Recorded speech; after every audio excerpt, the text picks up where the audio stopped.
You picked the shirt you're wearing right now. You chose your breakfast this morning. You decided who to follow online and who to ignore.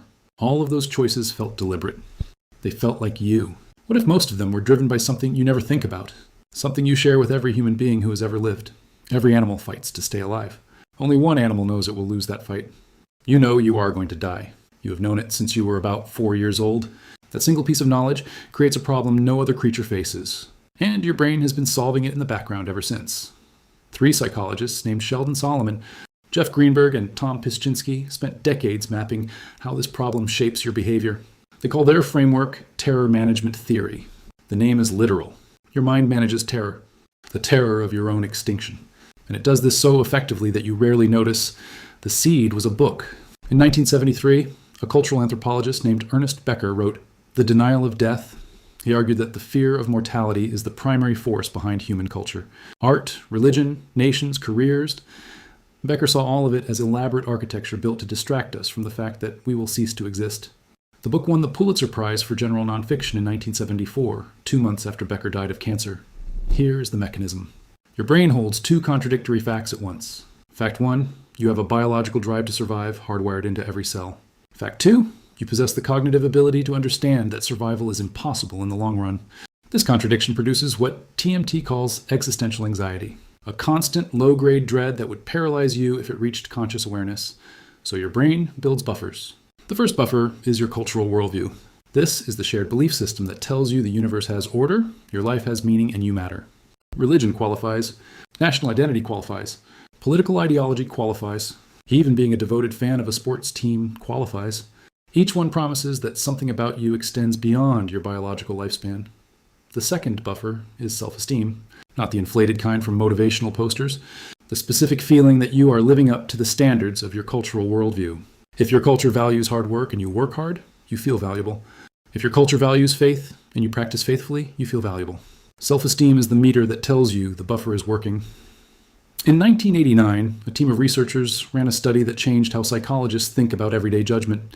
They asked municipal court judges to set bail for a woman charged with prostitution. Half the judges filled out a personality questionnaire first that included 2 questions about their own death. The other half answered neutral questions. The judges reminded of mortality set bonds 9 times higher than the control group. 9 times. Same crime. Same defendant.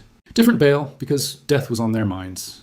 That study launched hundreds of follow-ups. Over 500 experiments have tested TMT predictions across dozens of countries. The pattern repeats. When mortality is made salient, people cling harder to their worldview. They like people who share their values more. They dislike people who challenge their values more. They donate more to charities that match their identity. They sit closer to people from their own group. You do not need a questionnaire to trigger mortality salience. A funeral procession passing on the street. A news report about a plane crash. A doctor's appointment you are dreading.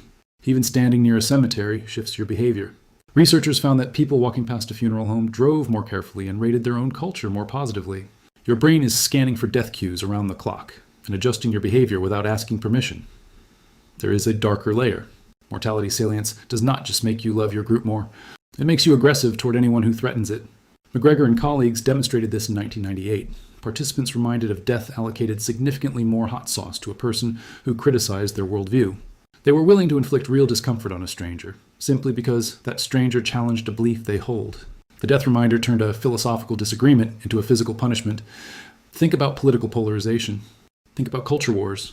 Think about how people talk to each other online when someone disagrees with them. If TMT is correct, a portion of that hostility is not really about the issue being debated. It is about managing the fear of dying. The opponent becomes a threat not to an opinion, but to the psychological structure keeping existential dread at bay. No wonder arguments about politics feel like fights for survival. At some level, they are. Consumerism runs on this exact mechanism. Researchers showed that after mortality salience, people who derive self-esteem from their appearance are willing to spend significantly more on luxury brands. Another study found that people reminded of death prefer brand name products over generics, even when the products are identical. The brand is a cultural symbol. Buying it is a small act of worldview affirmation. Advertising does not sell you products. It sells you proof that you exist in a meaningful world. So what do you do with this information? The first step is noticing. Start paying attention to when your reactions seem outsized for the situation.